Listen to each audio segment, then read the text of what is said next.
आज का हमारा टॉपिक है अर्थक्वेक एंड ये टॉपिक आपका डायरेक्टली मेंशन है जीएस पेपर 1 से।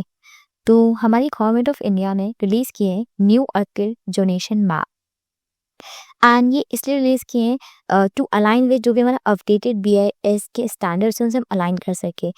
इस न्यू जो भी जोनेशन मैप रिलीज किया है इसमें काफ़ी सारी चीज़ों को इनकॉर्पोरेट किया है। For example modern seismic science, tectonic understanding, geophysical data, attenuations models, active fault mapping, hazard prediction. तो ये काफ़ी न्यू चीज़ों को इनकॉर्पोरेट किया है।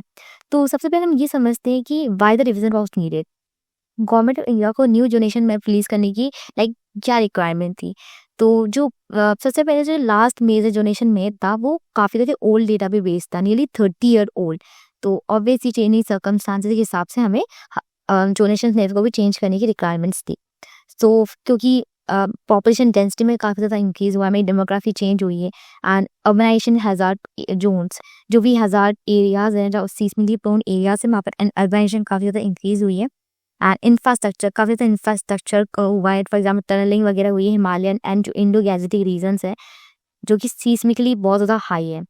देन काफ़ी ज़्यादा न्यू साइंटिफिक डिस्कवरीज हुई है लाइक माइक्रोसीलिंग स्टडीज, जीपीएस पेट मूवमेंट। तो हमने ये समझा कि गवर्नमेंट ऑफ इंडिया ने न्यू जनरेशन मैप को रिलीज क्यों किया एंड रिविजन क्यों किया।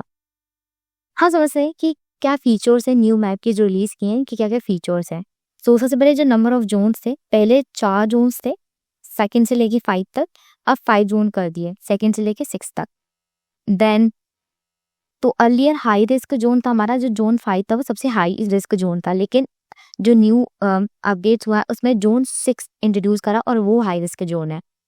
देन तो बेसिस ऑफ क्लासिफिकेशन देखे तो पहले हमने किस बेसिस पे क्लासिफाई किया था, एडमिनिस्ट्रेटिव बाउंड्रीज के बेसिस पे, बट न्यू अपडेशंस में हमने जियोलॉजिकल प्लस टेक्टोनिक दोनों को बेसिस पे क्लासिफाई किया है जोन्स को। देन अर्लियर हम देखें तो हिमालयन रीजन जो था वो पार्टली हमारा जो हाई रिस्क जोन है 5th उसमें इंक्लूडेड था, लेकिन जो न्यू अपडेट्स में एंटायर हिमालयन आर्क को इंक्लूड कर दिया है हाई रिस्क जोन में जो कि है जोन 6। अब समझते हैं हम earthquake vulnerability as per new map. तो अब हम समझते हैं कि इंडिया कितना ज़्यादा प्रोन है अर्थक्वेक से। तो ये कुछ डेटा फैक्ट्स है। 61% of Indian land mass now fall under moderate to high risk. आप समझ रहे कितना ज़्यादा हाई परसेंट है, 61% हमारा इंडिया हाई से मॉडरेट टू हाई उस पर फॉल करता है हाई रिस्क जोन्स में। अर्लियर ये 59% था और आज 61% हो गया, काफ़ी ज़्यादा इंक्रीमेंट हुआ है। देन 75% हमारी इंडियन पॉपुलेशन है वो सीस्मिकली एक्टिव एरियाज में रिजाइड करती है। देन कुछ हमारी क्रिटिकल स्टेट्स हैं, तो JNK, हिमाचल प्रदेश, उत्तराखंड जो भी नॉर्थ ईस्टर्न स्टेट्स हैं, हमारी हिमालयन रीजन है, गुजरात, महाराष्ट्र, अंडमान एंड निकोबार आइलैंड, तो एक काफी ज़्यादा वेरिंग एरियाज हैं। अब हम समझते हैं scientific causes of earthquake. Earthquake क्या क्या कॉजेज हम ये समझते हैं, हम दोनों समझेंगे एंथ्रोपोजेनिक कॉजेज एंड जो भी हमारे साइंटिफिक कॉजेज हैं।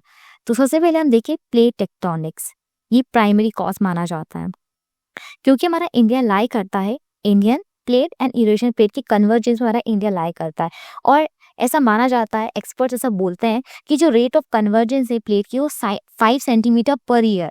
तो काफ़ी ज़्यादा स्ट्रेस प्रोड्यूस होता है क्योंकि ये जो प्लेट्स हैं वो आपस में आते हैं, काफ़ी ज़्यादा स्ट्रेस बिल्डअप होता है।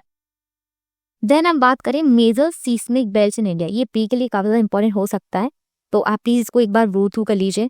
सो मेजर सिस्मिक बेल्ट की हम बात करें तो मेजरली हिमालयन बेल्ट, तो उसको क्लासीफाई भी किया है एंटायरली।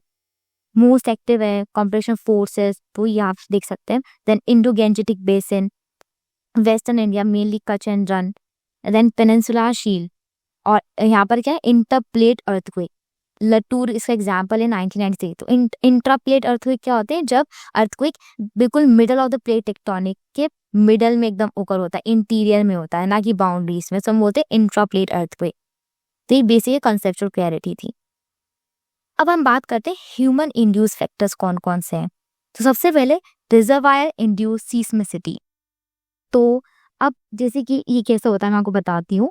जैसे कि जो हमारा वाटर स्टोर होता है तो काफ़ी ज़्यादा वेट पुट करता है हमारे अंडरग्राउंड, काफ़ी ज़्यादा प्रेशर लगता है जो भी स्टोर वाटर होता है, तो उस पर जो भी हमारे अंडरग्राउंड में फोल्स होते हैं उन पर काफ़ी ज़्यादा प्रेशर आता है, तो इस वजह से काफ़ी ज़्यादा सीस्मिक डिस्टर्बेंस होती है। तो इस वजह से रिजर्वायर से भी क्या होता है सीस्मिसिटी इंड्यूस हो सकती है। इसका एग्जाम्पल आप कोयना महाराष्ट्र में एग्जाम्पल ले सकते हैं। देन माइनिंग, हाइड्रोकार्बन एक्सट्रैक्शन करते हैं तो काफ़ी ज़्यादा डिस्टर्बेंस होती है हमारे अर्थ के इंटीरियर में। Then large scale turning and infrastructure expansion करते हैं हम, जो ऑलरेडी प्रोन है आप उसमें और ज़्यादा लाइक इतना इंफ्रास्ट्रक्चर एक्सपांशन कर रहे हैं तो ऑब्वियसली वो प्रोन बनेगा ही। देन आप समझते हैं implication of new generation map. अब ये जो मैप रिलीज किए हैं, जो भी हमने रिवीजन किया है न्यू जनरेशन मैप्स में, तो उसकी क्या इम्प्लीकेशन होता है। तो infrastructure and urban planning, mandatory retrofitting of structures in high risk zone. अब क्या होगा, जो भी स्ट्रक्चर्स है हम उनको ज़्यादा रिव्यू करेंगे, रेट्रोफिटिंग करेंगे जो भी हाई रिस्क जोन्स में है। Restriction of construction large infrastructure, obviously restriction रहेगा क्योंकि हमें इतना इंफ्रास्ट्रक्चर एक्सपांड नहीं करना है। देन यूनिफॉर्म बिल्डिंग कोड्स होंगे ताकि अच्छे से यूनिवर्सली ये चीज़ों की इम्प्लीमेंटेशन हो, specially in the Himalayas. Disaster risk reduction, तो इससे क्या हम अर्ली वार्निंग सिस्टम में अच्छे से प्रायोरिटाइज कर सकते हैं। Emergency response plan, hazard mapping, district level, तो हम सारी लेवल्स पे अच्छे से हैजार्ड मॉनिटरिंग कर सकते हैं, मैपिंग कर सकते हैं। Then insurance and financial planning, अब क्योंकि जो लोग भी हाई रिस्क जोन में रहेंगे तो उनका प्रीमियम इंक्रीज किया जाएगा। इंश्योरेंस जो प्रीमियम्स है, anchor disaster risk financing, reason infrastructure, ये तो कुछ बेसिक चीज़ें हैं, आप एक बार प्लीज गो थ्रू कर लीजिए इस चीज़ से। Population migration impact, for example जो हमारे अर्बन सेंटर है दिल्ली, श्रीनगर, गुवाहाटी, ये हाई रिस्क जोन्स में फॉल करते हैं, तो यहाँ पर वनरेबिलिटी भी काफ़ी इंक्रीज हो जाती है। देन हम बात करते हैं चैलेंजेस, क्या क्या चैलेंजेस हैं। सबसे पहले पुअर कंप्लाइंस, हमारी इंडिया एक सॉफ्ट स्टेट है, लॉज तो बहुत सारे बन जाते हैं बट इम्प्लीमेंटेशन में काफ़ी ज़्यादा लैग है। अब तो हमारे पास स्टैंडर्ड्स हैं, कोड्स हैं, BIS के स्टैंडर्ड्स हैं, बट फॉलो करे तो बात है ना, कंप्लायंस ही नहीं होती बिल्कुल भी, इवन स्मॉल टाउन में तो बिल्कुल भी नहीं होती। Then lack of train seismic engineers नहीं है हमारे पास, ठीक है, एनफोर्समेंट मैकेनिज्म्स नहीं है, वही मैंने जो आपको कहा था इम्प्लीमेंटेशन मैकेनिज्म हमारे पास है ही नहीं। एक्सपेंशन ऑफ इंफ्रास्ट्रक्चर का हम एक्सपैंड कर रहे हैं, हम कंटिन्यूसली डेवलप कर रहे हैं। Then for example hydro power dams, highway, tunnels, even fragile Himalayan zones में लोग सेटल कर रहे हैं, सेटलमेंट्स हो रही हैं वहाँ पर, ठीक है, भाई वही हाई राइज बिल्डिंग्स बनाई जा रही है, तो उसका कितना ज़्यादा इम्पैक्ट हो सकता है। Then limited public awareness and preparedness. अब हम बात करते हैं गवर्नमेंट की मेजर्स एंड इंस्टीट्यूशनल फ्रेमवर्क्स। सबसे पहले जो हमारी national disaster management and SDM है, उसके काफ़ी ज़्यादा कुछ गाइडेंस रिलीज करती है time to time. Then BIS के हमारे स्टैंडर्ड्स है, ब्यूरो ऑफ इंडियन स्टैंडर्ड, जो कि बिल्डिंग सेफ्टी स्टैंडर्ड्स को रिवाइज करता है। देन एक हमारा नेशनल सीस्मोलॉजिकल नेटवर्क है, जिसमें हम जो भी अर्थक्वेक प्रोन एरियाज उनके मॉनिटरिंग करते हैं, मैपिंग करते हैं। देन एक्सपांड सेंसर कवरेज अब एक्सपांड करिए ताकि हम प्रिडिक्ट कर सके अर्थक्वेक का कोई ऑकरेंस हो तो काफ़ी ज़्यादा हम स्मार्ट अच्छे से मॉनिटरिंग कर सके, सर्विलेंस अच्छे से हो। देन रिसर्च करिए, अर्थक्वेक अर्ली वार्निंग सिस्टम हमारा काफ़ी ज़्यादा स्ट्रॉन्ग होना चाहिए, जो कि अभी नहीं है। तो ये कुछ एक बेसिक चीज़ है। इंडिया किस किस का पार्ट है, ग्लोबल अर्थक्वेक मॉडल फाउंडेशन का इंडिया पार्ट है, international seismological centre, Indo Pacific tsunami warning, इन तीनों का हमारा इंडिया पार्ट है। फिर हम समझते हैं वे फॉरवर्ड, कर क्या सकते हैं हम, स्टेप्स क्या ले सकते हैं। तो सबसे पहला है स्ट्रेंथन बिल्डिंग कोड्स, जो आपके ऑलरेडी आप उनको और ज़्यादा स्ट्रेंथन करिए, प्रॉपर इम्प्लीमेंटेशन कीजिए, ठीक है, आप वो कंपल्सरी इन्फोर्स कराओ, अर्बन प्लस रूरल कंस्ट्रक्शन में आप बिल्कुल एकदम कंपल्सरी इन्फोर्समेंट आपकी कराइए। देन रेट्रोफिटिंग, जो भी आपके एग्जिस्टिंग इंफ्रास्ट्रक्चर्स है आप उसको रेजिलियंट बनाइए ताकि वो कोप अप कर सके। For example specially schools, hospital, bridge, dams, early warning system strong होना चाहिए ताकि हम प्रिडिक्ट कर सकें। और majorly early warning system Himalayans belt या मेजर सिटीज है जो कि ऑलरेडी प्रोन है, वहाँ पर तो बिल्कुल स्ट्रॉन्ग होना ही चाहिए। माइक्रोजनेशन, तो आप माइक्रो सिस्टम अप्रोच होनी चाहिए, मीन्स आप माइक्रो लेवल से स्टार्ट करो ताकि आप एक्यूरेटली प्लानिंग कर सको, राइट। देन कम्युनिटी अवेयरनेस तो है, फॉर एग्जाम्पल कम्युनिटी अवेयरनेस के शायद एक आपदा मित्र है, ठीक है, जहाँ पर ट्रेन किया जाता है कम्युनिटी वॉलंटियर्स को, सो वो उस पर हम फोकस करते थे अवेयरनेस जनरेशन में। Then regulating development, avoid risky construction, तो ऑब्वियसली आप फोल्ड लाइन्स के पास कंस्ट्रक्शन अवॉइड करें, जो भी अनस्टेबल स्लोप्स हैं जहाँ पर वनरेबिलिटी है तो आप उनको अवॉइड कर सकते हैं वहाँ पर कंस्ट्रक्शंस। सो ये एक पॉसिबल UPSC क्वेश्चन है प्रिलिम्स का, which of the following areas fall under newly created zone 6 of India seismic zonation map, तो आपको बताना है इसका आंसर। देन आपको पता ही है इसका आंसर क्या है, बताइए आप लोग प्लीज कमेंट करके आप बताइएगा इसका आंसर क्या है। इसका आंसर है B, हिमालयन आर्क। पहले पार्ट ली था, पूरा कर दिया।